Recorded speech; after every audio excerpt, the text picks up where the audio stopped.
Quiz joining module, right? A quiz.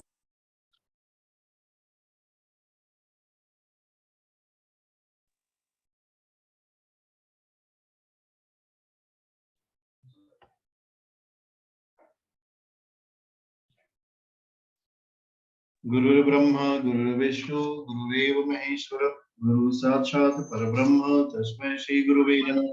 अखंड मंडलाकारं व्याप्तं येन चराचरं यत्पदं दर्शितं येन तस्मै श्री गुरुवे नमः। मातृवत् लालयति च पितृवर्तमान दर्शिता नमो गुरु सत्तायै श्रद्धा प्रज्ञा युताचया ओम श्री गुरुवे नमः। हमारे साथ साथ 11 बार गायत्री मंत्र आप लोग करो, कमर सीधी कर ले। ओम भूर्भुवस्वः सवितुर्वरेण्यं भर्गो देवस्य धीमहि धियो यो न प्रचोदयात्। ओम भूर्भुवस्वः सवितुर्वरेण्यं भर्गो देवस्य धीमहि धियो यो न प्रचोदयात्। ओम भूर्भुवस्वः सवितुर्वरेण्यं भर्गो देवस्य धीमहि धियो यो न प्रचोदयात्। ओम भूर्भुवस्वः सवितुर्वरेण्यं भर्गो देवस्य धीमहि धियो यो न प्रचोदयात्। ओम भूर्भुवस्वः सवितुर्वरेण्यं भर्गो देवस्य धीमहि धियो यो न प्रचोदयात्। ओम भूर्भुवस्वः सवितुर्वरेण्यं भर्गो देवस्य धीमहि धियो यो न प्रचोदयात्। ओम भूर्भुवस्वः सवितुर्वरेण्यं भर्गो देवस्य धीमहि धियो यो न प्रचोदयात्। ओम भूर्भुवस्वः सवितुर्वरेण्यं भर्गो देवस्य धीमहि धियो यो न प्रचोदयात्। ओम भूर्भुवस्वः सवितुर्वरेण्यं भर्गो देवस्य धीमहि धियो यो न प्रचोदयात्। ओम भूर्भुवस्वः सवितुर्वरेण्यं भर्गो देवस्य धीमहि धियो यो न प्रचोदयात्। ओम भूर्भुवस्वः सवितुर्वरेण्यं भर्गो देवस्य धीमहि धियो यो न प्रचोदयात्। ओम भूर्भुवस्वः सवितुर्वरेण्यं भर्गो देवस्य धीमहि धियो यो न प्रचोदयात्। आप सभी का स्वागत है एडवांस क्लासेस में। आज का विषय है जिसपे हम लोग अपने आप को थोड़ा सा एकाग्र करने की कोशिश करेंगे। जो हमारे पुराने टॉपिक्स थे उस पे हम फोकस करेंगे और कुछ चीजों का रिवीजन करेंगे, बिकॉज मेन इज रिवीजन। अगर आप जीवन में दोहराते नहीं है किसी चीज को तो भूलना तो स्वाभाविक है। दोहराने से आप तात्पर्य आप ऐसे रखिए, क्या दोहराना। अच्छी चीज को दोहराएंगे तो अच्छे बन जाएंगे, बुरी चीजों को दोहराएंगे तो बुरे बन जाएंगे। और मन की सफाई ये परम आवश्यक है। कोई भी व्यक्ति जीवन में अगर आगे बढ़ना चाहता है तो बिना स्वयं को साफ किए वो आगे बढ़ ही नहीं सकता। और हम लोगों के अंदर प्रवृत्ति क्या होती है, हम दूसरे को साफ करना चाहते हैं। हर व्यक्ति चाहता है दूसरा साफ हो।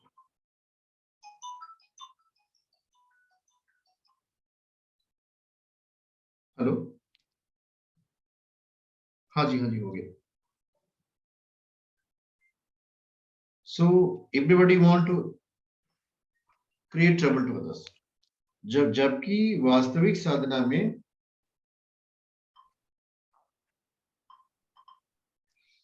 इस बात का अभ्यास करना चाहिए कि हमारे जीवन में अच्छाई है।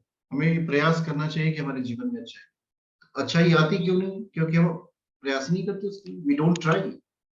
थोड़ा सा प्रयास करने के बाद हम थक जाते हैं और फिर कहते हैं ये हमसे नहीं होगा, जबकि हमें प्रयास निरंतर करना चाहिए, लगातार करना चाहिए। अब ये लगातार निरंतर जब आप प्रयास करेंगे तो सफलता असफलता को मत देखिए कि हम जीवन में सफल होंगे कि असफल होंगे। आज तक कोई भी मनुष्य अपने जीवन में जो प्राप्तियां कर पाया, सबसे बड़ी प्राप्ति कहा जाए मनुष्य की वही होगी कि वो अपने आप को समझ ले कि मेरा उद्देश्य क्या था जीवन में आने का। तो जब आप अपने आने के उद्देश्य को समझ लेते हो वही सफलता होती है। सफलता का तात्पर्य यह नहीं होता कि हमने जीवन में कितना प्राप्त किया। जैसे हमारा जो मानदंड आजकल है कि हमारे पास भौतिक जगत में कितनी उपलब्धियां हैं, हम सांसारिक रूप से कितने सुखी, उसी को हम सफलता और असफलता में जोड़ लेते। जबकि वास्तविक उपलब्धियां आपकी आंतरिक हैं। आप आत्मिक जगत में कितने संतुष्ट हो, कितने अच्छे हो, कितने उत्कृष्ट, वो आपकी उपलब्धि है।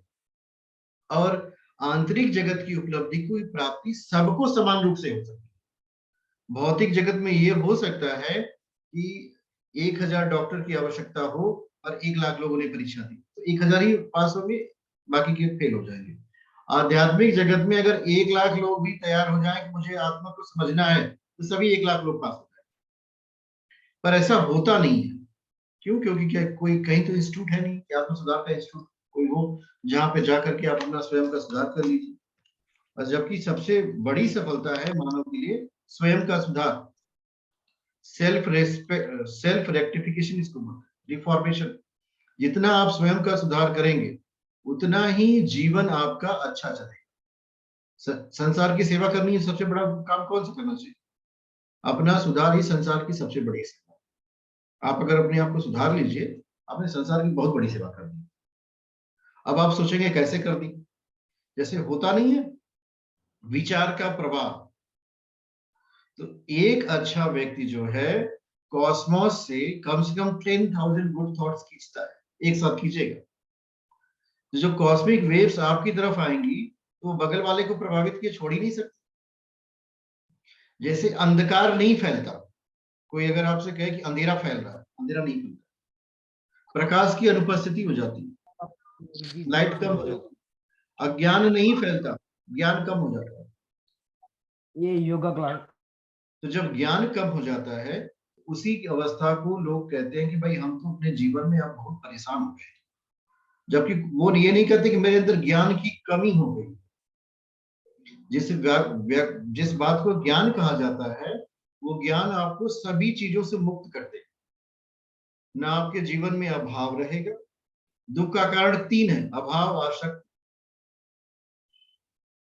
और अज्ञान। अब इन तीनों पे प्रहार करना है। जैसे भगवान शंकर के पास त्रिशूल रहता है ना, दैहिक, दैविक, भौतिक, तीनों तापों में भगवान शंकर का त्रिशूल होता है। तो इस पर अगर आपको प्रभाव दिखाना, इस पे प्रभाव दिखाने का साधन है आप जो है अपने आप को अच्छे से समझो। हु एम आई, मैं कौन हूं, मेरे इस जीवन में आने का उद्देश्य क्या है, और मुझे कुछ महान कार्य करना है। छोटे मोटे कार्य तो सब चीटी कीड़े मकोड़े भी कर लेते हैं भाई, खाने पीने काम तो वो भी करते हैं, उससे कुछ ऊपर उठना है। इसीलिए वेद का जो पहला वाक्य है मनुर्भव, वेद में कहा गया है मनुर्भव। अब आदमी कोई वेद कर रहा है मनुभव, मीन्स आप मनुष्य बनो, means we are not human being. Manu का मतलब होता है जो व्यक्ति चिंतन करता है, मनन करता है, वही है मनुष्य। चिंतन बहुत आवश्यक है, थिंकिंग। 2-3 मिनट ही आप अपने लिए निकालो, अपने बारे में सोचो कि हम हैं कौन, मुझे जाना कहाँ है और कैसे जाएंगे। ये 2-3 बार अगर आप सोचना शुरू कर दिए, 2 ही मिनट लेकर के आप अपने लिए निकालिए, तो आप पाएंगे कि आपके जीवन में बहुत अद्भुत परिवर्तन हो जाएगा। और ये अद्भुत परिवर्तन आपको जीवन में बहुत आगे बढ़ाएगा। और तब जाकर के आप सच्चे माने में ज्योतिषी बन पाएंगे। ज्योतिषी कौन बनेगा? जो व्यक्ति स्वयं प्रकाशित होगा। भाई आप खुद ही बैठ के दुखी हो, आपका दीपक खुद ही बुझ गया है, अब दूसरे के दीपक को कैसे जलाए? वो व्यक्ति जिसका दीपक प्रज्वलित है, वही दूसरे को दीपक को जला सकता है। अब मैंने आपके सामने एक लग्न कुंडली बना दी, देखिए। अब ये लग्न कुंडली को समझिए। लग्न कुंडली के समझेंगे, ये पहला भाव है, ये दूसरा है, ये तीसरा है, ये चौथा, ये 5वां, 6वां, 7वां, 8वां, 9वां, 10वां, 11वां, 12वां। इन 12 भाव में से हम लोगों ने जो अध्ययन किया है कि 1, 4, 7, 10 ये केंद्र भाव हमारे होते हैं। अब ये 1, 4, 7, 10 काफी महत्वपूर्ण भूमिका निभाते हैं किसी भी कुंडली का पहला भाव, चौथा भाव, 7वां और 10वां। सो सबसे पहला टास्क यही करना चाहिए कि पहले भाव, चौथे भाव, 7वें भाव, 10वें भाव के स्वामी को ढूंढ लेना चाहिए। इनका ओनर है कौन? अब इस टास्क को कंप्लीट करने के बाद क्या करना पड़ेगा? जैसे ये वाली कुंडली हमारे पास एक एग्जांपल लिया जाए कि इसको हम लोग पढ़ते हैं। ये प्रवीण जी की कुंडली है। प्रवीण जी की कुंडली में पहले भाव का स्वामी, आप इस तरह इसका उपयोगिता क्या होगी, इसको लिखने की कोशिश किया करें। प्रवीण जी की कुंडली के फर्स्ट हाउस का जो स्वामी है वो क्या है? पहला भाव। मून। पहले भाव का स्वामी है चंद्रमा। आप में से कोई अनम्यूट कर ले रहा है, प्लीज ऐसा ना करें, क्योंकि बार बार मुझे आपको म्यूट करना पड़ेगा, 10-15 सेकंड चला जाता है। अब चौथा भाव मैंने कहा, अब चौथे भाव का स्वामी लिखिए, फोर्थ हाउस का ओनर शुक्र। चौथा भाव का स्वामी हो शुक्र। अब इसके बाद सातवां भाव देखिए, शनि। सातवां भाव का स्वामी हो शनि। और दसम भाव देखिए, मंगल। मंगल।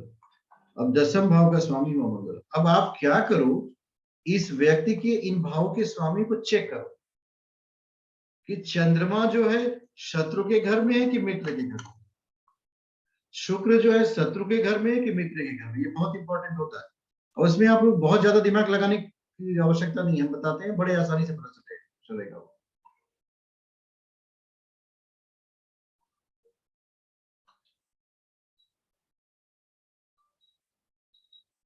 बहुत ही आसानी से पता चल जाता है, इसको कहते हैं ग्रह स्थिति। Let me translate it. लग्न होरा दृष्टि चतुर्थ सप्तमा अष्टक षडबल भावचलित केपी ने वर्ष पर लाल किताब ट्रांजिट टुडे अरुद उग्र chart current ruling planet happy राज ट्रांजिट प्लैनेटरी पोजीशन। अब देखिए इसके लिए आपको क्या करना है। अब में से किसी को इंग्लिश में प्रॉब्लम तो नहीं है?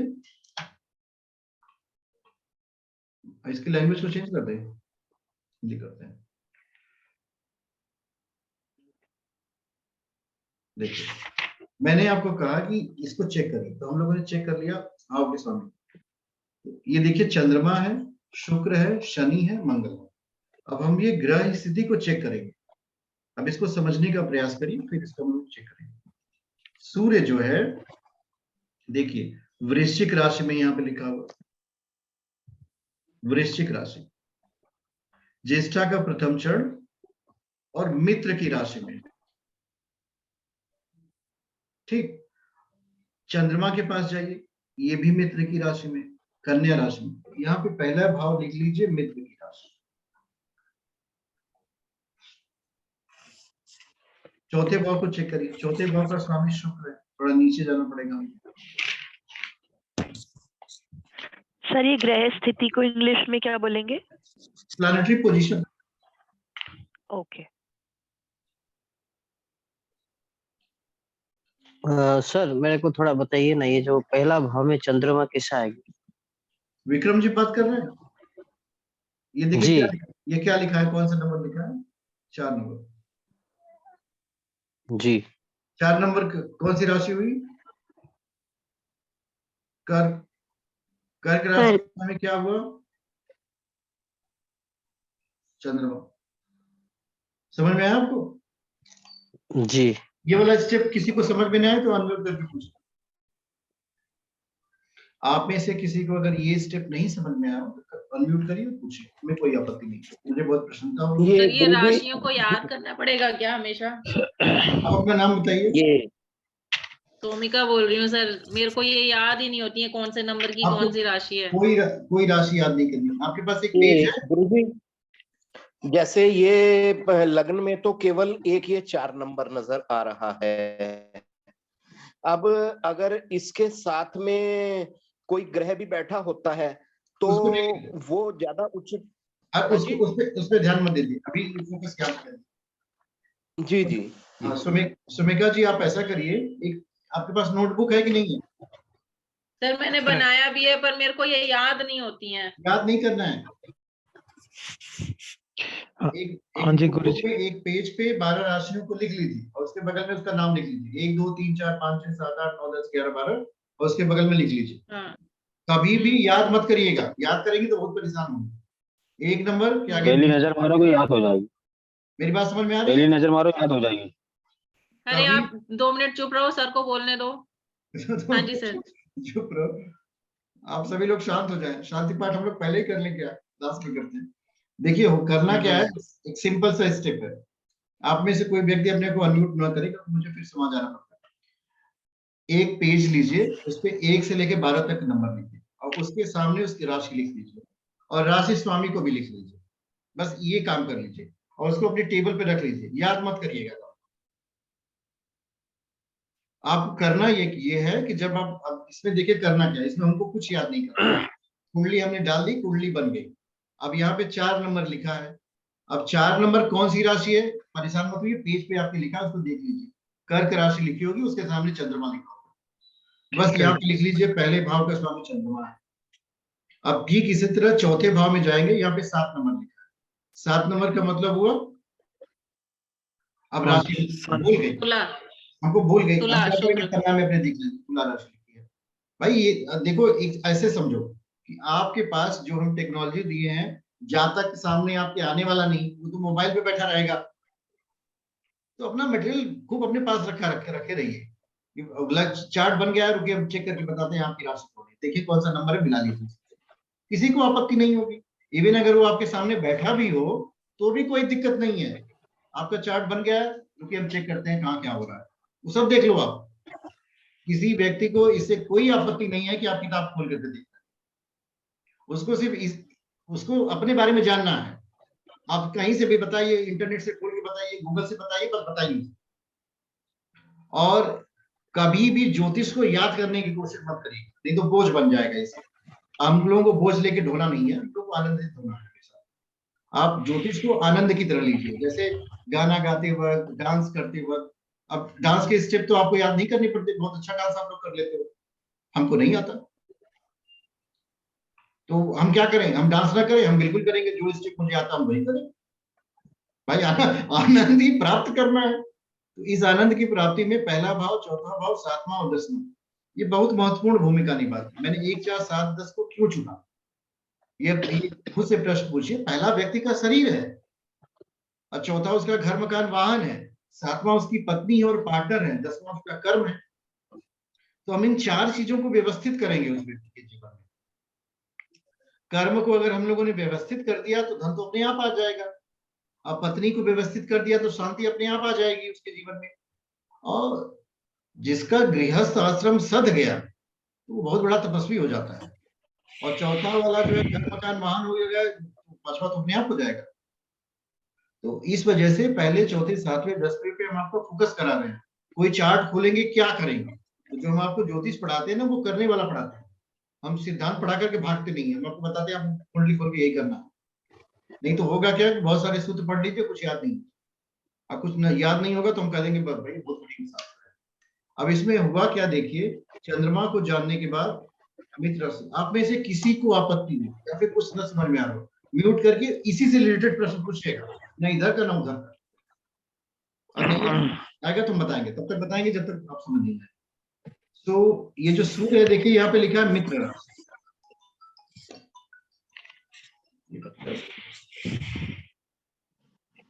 Devji ji, hello. Hello sir. Hello Devji ji, मेरे पास और भी काम होते हैं, स्टूडेंट को पढ़ा रहे हैं, और आप बार बार फोन करेंगे। मेरे पास 400 से 500 लोग हैं। अब एक ही व्यक्ति हमको 50 बार फोन करेगा ना, तो 450 लोग परेशान रहते हैं। मैंने आपका काम कर दिया है, कल आपका प्रोफाइल बन जाएगा, बिल्कुल हैरान मत होइए। रात को ओम नमः शिवाय का जप करके मन को शांत करते हुए बैठ जाइए। अपना मन परेशान है, दूसरे को नहीं परेशान करना चाहिए, ठीक है।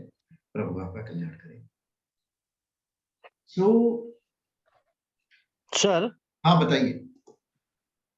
मैं ये बोल रहा हूँ कि कोई भी व्यक्ति का जो अगर हम चार्ट देखना चाहते हैं तो सर्वप्रथम हमें ये चारों चीज देखना है ना, सबसे पहले। अब आपको समझ में आ गया, देखिए यही हम आपको समझाने की प्रयास कर रहे हैं, यही देखना है आपको। अब पहला भाव, चौथा भाव, 7वां और 10वां, इसी को देखना है। तो पहले भाव का स्वामी चंद्रमा हुआ, कैसे आया ये मैंने बता दिया। चौथे भाव में देखिए 7 नंबर लिखा है, ये तुला राशि, इसका स्वामी हुआ शुक्र, यहाँ पे मैंने लिख लिया। 7वें भाव का स्वामी यहाँ पे 10 नंबर लिखा है, 10 नंबर वाली राशि मकर होती है, उसका स्वामी शनि, यहाँ मैंने लिख लिया। और 10वें भाव का स्वामी मेष होता है, उसका स्वामी हुआ मंगल, मैंने यहाँ लिख लिया। आप लोग भी ऐसे ही लिखा करो, लिखने से क्या होता है, बहुत ज्यादा दिमाग में प्रेशर नहीं आता। अब हमको ये समझना है कि इनकी स्थिति कैसी है। भाई उस व्यक्ति का शरीर तब स्वस्थ होगा जब चंद्रमा स्वस्थ होगा, ऐसे समझिए। जब चंद्रमा स्वस्थ होगा तो उस व्यक्ति का शरीर स्वस्थ होगा। ये पहला पॉइंट है। अब चंद्रमा अगर मित्र की राशि में है, अब यहाँ हमारे पास समस्या आ जाएगी कि हमको ये नहीं पता कि चंद्रमा कहाँ बैठा है। हाँ जी। अब कुंडली कहाँ हमको देखने को बोल रहे हैं, आप तो ये चार्ट ग्रह स्थिति वाला देखिए, इसमें तो सारी डिटेल आ रही है। चंद्रमा यहाँ कन्या राशि में बैठा है। अब आपके दिमाग में ये समस्या होगी कि कन्या राशि चंद्रमा की मित्र राशि है कि शत्रु राशि होगी ना, तो यहाँ पे कंफ्यूज बिल्कुल नहीं होना। ग्रह स्थिति खोल लीजिए, ये बता रहा है चंद्रमा जो है मित्र की राशि। बस आपका काम खत्म हो गया। जो भी ग्रह मित्र की राशि में होगा वो अच्छा फल देगा। सर बुध जो है चंद्र का मित्र है। अरे प्रभु, हम आपको जो समझाने की प्रयास करने की कोशिश कर रहे हैं, चंद्रमा मित्र की राशि में है। बुध जो है किसी का मित्र नहीं है, न किसी का शत्रु है, वो न्यूट्रल हो जाता है, इट्स न्यूट्रल। सर बुध को नपुंसक ग्रह भी कहते हैं ना? हाँ जी, हाँ जी, वो और न्यूट्रल है। मतलब जो वो जहाँ होता है उसी की एनर्जी पे वर्क करता है। बिल्कुल करेगा, वो जिसके साथ मिलेगा वैसा ही बन जाएगा। और इसमें एक कहानी भी है, किसी दिन आपको बता देंगे बुध की उत्पत्ति कैसे हुई। कारण क्या है ना, उसकी वजह से ये हिस्टोरिकल माइथोलॉजिकल स्टोरीज है। दूसरी बात, जैसे ही आपको ये भावना आ जाए कि मित्र की राशि में है, तो एक पहली चीज आपके पास हो जानी चाहिए, बाकी चीजें बाद में है। इसमें और भी है प्रिडिक्शन, पर मित्र की राशि में अच्छा फल होता है। अगर यही शत्रु की राशि में जाता तो अच्छा फल नहीं होता, स्वराशि में जाता और अच्छा फल होता। अब एक चीज आती है ऊंच और नीच के ग्रह, वो बाद में है, पहले स्टैटिक पोजीशन में चलो। अब दूसरा चौथा भाव आप चेक करो, शुक्र। शुक्र को चेक करने के लिए इसको थोड़ा नीचे करना पड़ेगा।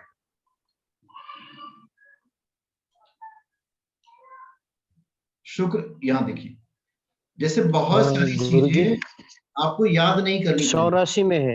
हाँ, अब इसका मतलब क्या है? शुक्र अपनी राशि में है। अपनी राशि का मतलब अपनी घर। चौथे भाव का स्वामी शुक्र खुद ही के घर में बैठा है। अब अगर आपको ये ना पता हो कि शुक्र तुला राशि का है, तो भी तो आपको ये बता दे रहा है कि शुक्र जो है स्वराशि। तो फोर्थ हाउस का जो ओनर है वहीं बैठ गया। स्वराशि का ग्रह बहुत अच्छा फल देता है, और जो उच्च राशि का ग्रह होगा वो बहुत बहुत अच्छा फल देगा। मतलब एक्स्ट्रा ऑर्डिनरी, उस पर कह सकते हैं कि 10 डिग्री आप जोड़ लीजिए। तो ये भी आपके लिए, अगर आप इसमें ये कहें कि क्या कंक्लूजन निकला, मित्र की राशि में पॉजिटिव है, स्वराशि में है, तो डबल पीपी अपने लिए लिख लीजिए, डबल पॉजिटिव बना लीजिए। अब शनि को चेक करिए, ये सम राशि में है। शनि है कहाँ? शनि 9th में। 9th house. 9th हाउस में। शनि जो है 12th नंबर की राशि में चला गया, उत्तरा भाद्रपद नक्षत्र मीन राशि। अब इसमें सम राशि, स्वराशि तो समझ में आ गया भाई, अपनी राशि।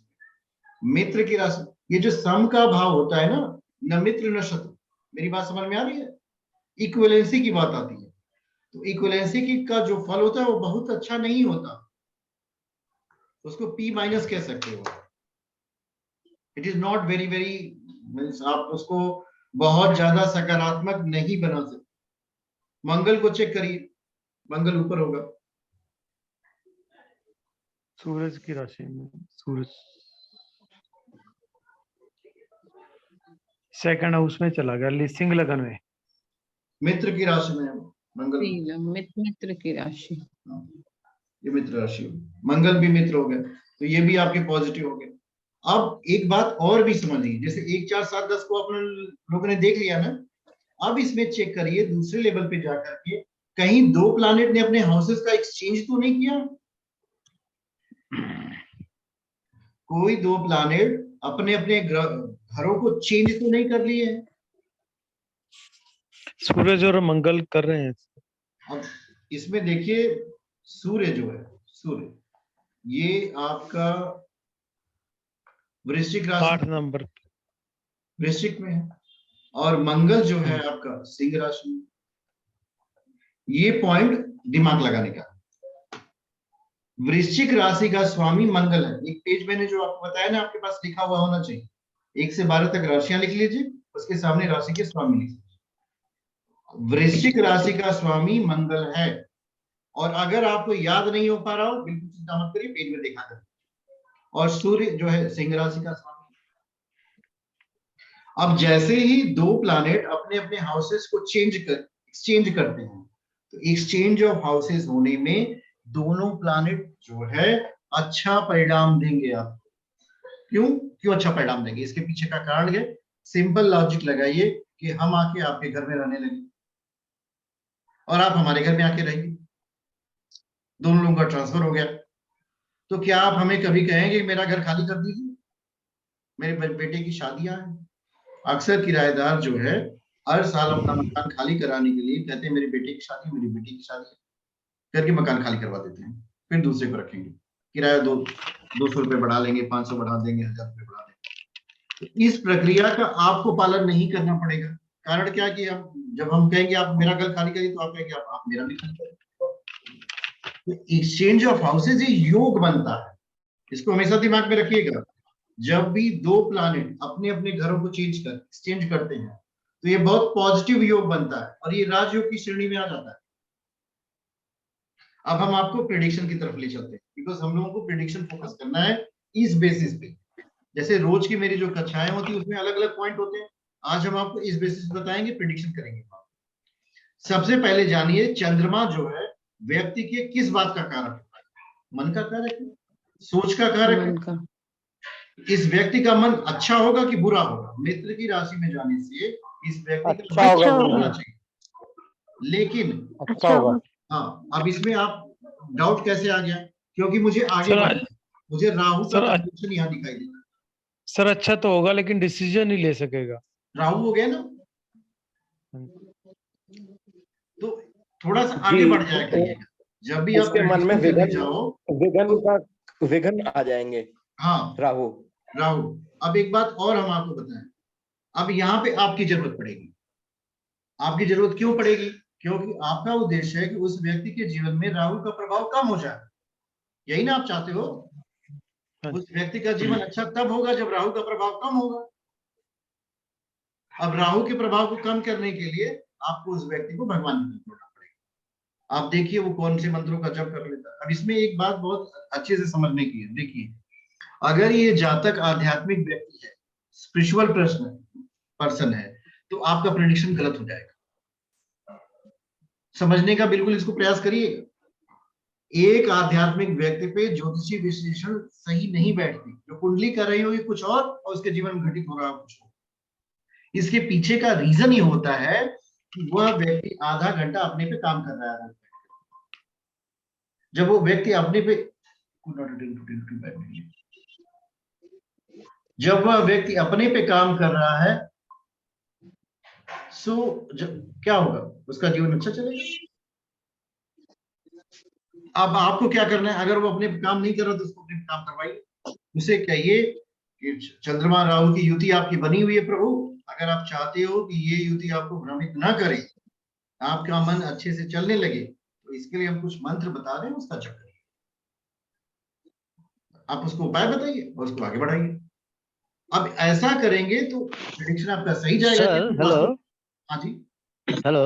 अब प्लीज सर यहाँ पर जो है बीच में मत बोलिए, मुझे चलने दीजिए, नहीं तो हम रुक जाएंगे, गाड़ी मेरी चल नहीं पाएगी। थोड़ा सा रुक जाइए, अगली कक्षा जब हमारी स्टार्ट होगी सेकंड पार्ट में हम आ जाएगा। सो होगा क्या, ये चंद्रमा और राहु की। अब दूसरे चौथे भाव में अगर हम जाते हैं, शुक्र को चेक करिए। शुक्र वास्तव में आपकी बहुत अच्छी स्थिति में 20 डिग्री का है। तो शुक्र से संबंधित जो चीजें होती, शुक्र जो होता है व्यक्ति का प्रेम होता है। शुक्र जो होता है संसार का भौतिक सुख होता है। भौतिक सुख जो है व्यक्ति, चंद्रमा राहु की युति से विष योग नहीं बनता, ग्रहण दोष बनता है। ग्रहण योग बनता। हाँ, भौतिक सुख जो होता है व्यक्ति के जीवन में, वो काफी मात्रा में होता है। अब भौतिक सुख ही जीवन का वास्तविक सुख नहीं है, ये कहना भी थोड़ा झूठ होता है। क्योंकि बिना भौतिकता के आध्यात्मिकता नहीं प्राप्त की जा सकती, ये सत्य है, समझ लो। जब तक आप भौतिक जगत में तृप्त नहीं हो जाएंगे तब तक आप अपने की तरफ जाएंगे नहीं। तो ये इस व्यक्ति के जीवन में है, इस व्यक्ति के जीवन में प्रेम भी होगा, सुख भी होगा, प्रेमिकाएं भी होंगी, और ये मतलब बहुत अच्छा जीवन जिएगा क्योंकि शुक्र बलवान हो गया। ये प्रिडिक्शन आप कर पाओगे कि नहीं कर पाओगे? कर सकते हैं बिल्कुल सर बड़ी बड़ी गाड़ियां भी होंगी। हाँ, बड़ी बड़ी गाड़ियां होंगी भाई, शुक्र स्वराशि का क्यों नहीं होगा? सर ये शुक्र बलवान कैसे पता चला? क्योंकि वो मित्र की राशि में है। बिल्कुल, और 20 डिग्री का है, देखिए वो अपने ही घर में है। अपने घर में।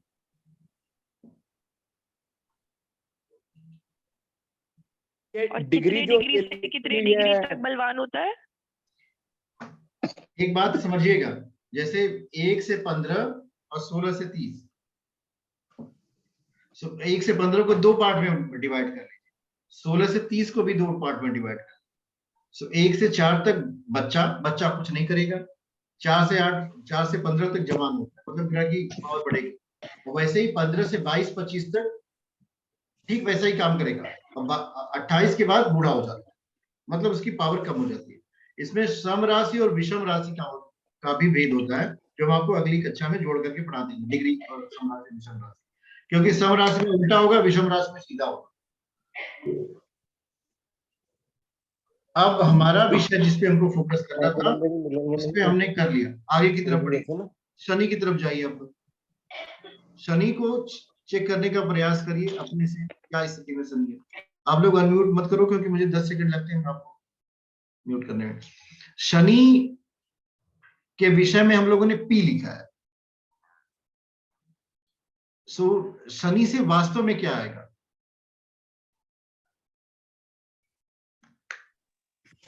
इस मीटिंग में 1 मिनट रुको, देखने दो, 1 मिनट रुकिए। स्नेहा जी, आप कहां से हो?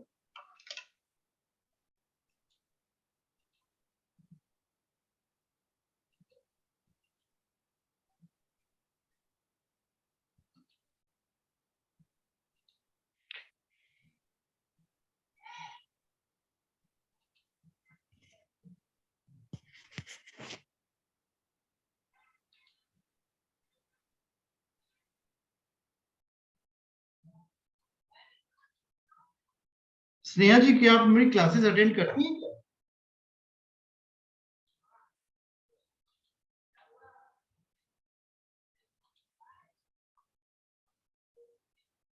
स्नेहा जी, आप मीटिंग में हो?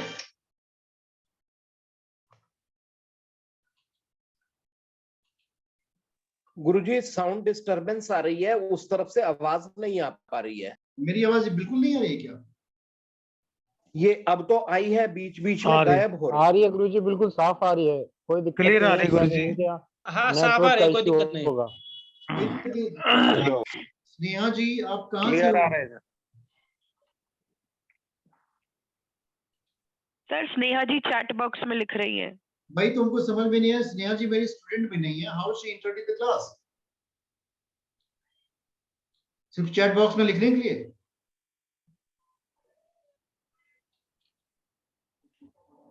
स्नेहा जी, आप इस क्लास में हैं?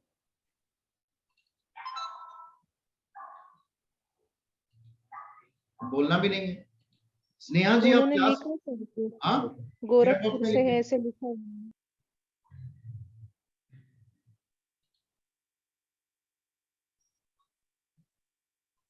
बड़ा अजीब सा लगता है। जो जिस क्लास का स्टूडेंट नहीं हो वो उस क्लास में घुस जाए और कमेंट पास करने की। स्नेहा जी, आप हो? कम से कम अपनी परचेज तो बताओ।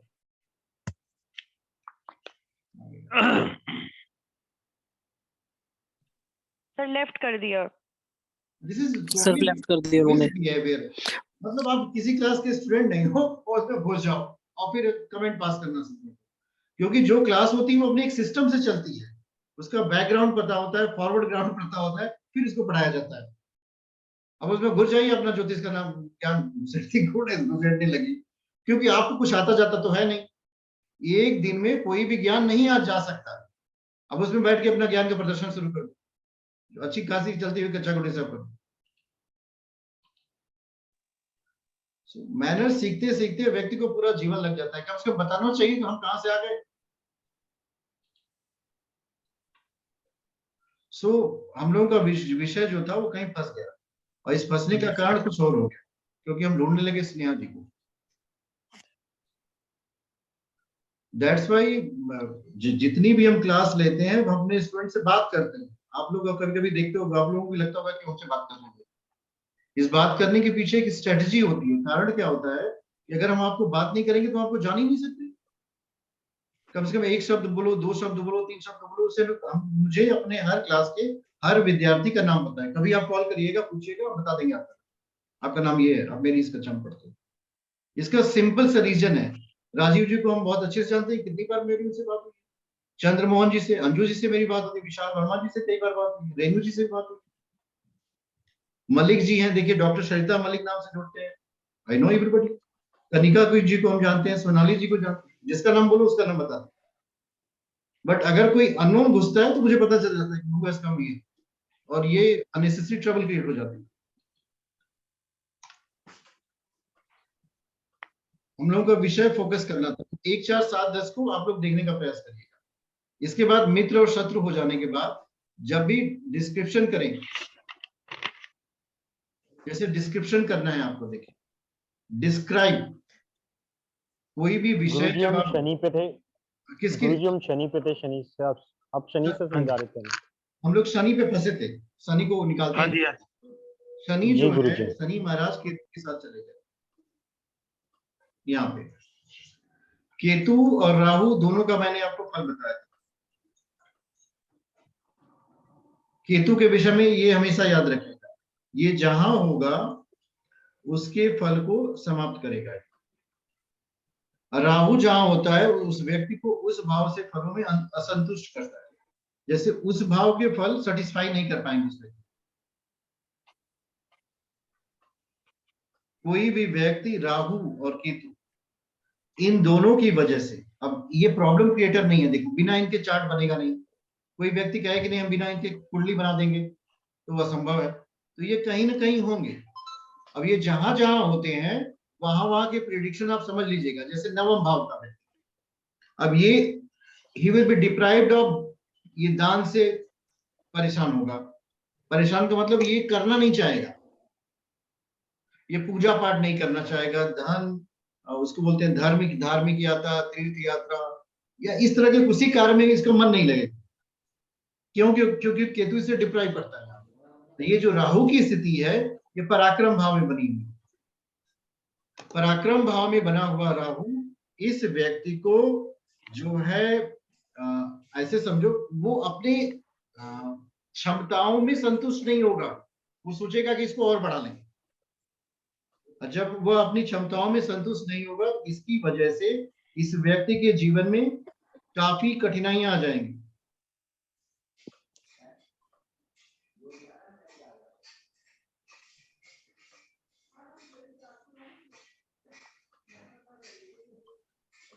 तो जब इस व्यक्ति के जीवन में काफी कठिनाइयां आ जाएंगी, इसकी वजह से ये अपनी जो उसको बोलते हैं ना, अपनी शक्ति का फील कर पाना ये मुश्किल हो जाएगा। ये कहेगा कि और बढ़ाना है और बढ़ाना है। जैसे गुब्बारे को कितना बढ़ाया जा सकता है, कुछ इंटेंसिटी के बाद खुद ही फट जाएगा। लिमिट होनी चाहिए ना, उसका एहसास नहीं हो पाएगा। तो 1 4 7 10 को आप लोगों ने समझ लिया होगा। अब कोई भी कुंडली खोलने के बाद 1 4 7 10 का विश्लेषण करें। अब 1 4 7 10 का विश्लेषण करने के बाद समस्या का कारण आपको पता चल जाएगा, क्योंकि 1 4 7 10 को भी विषु भाव भी कहते हैं, 1 4 7 10। और ये किसी भी व्यक्ति के, हाँ जी, ये किसी भी व्यक्ति के जीवन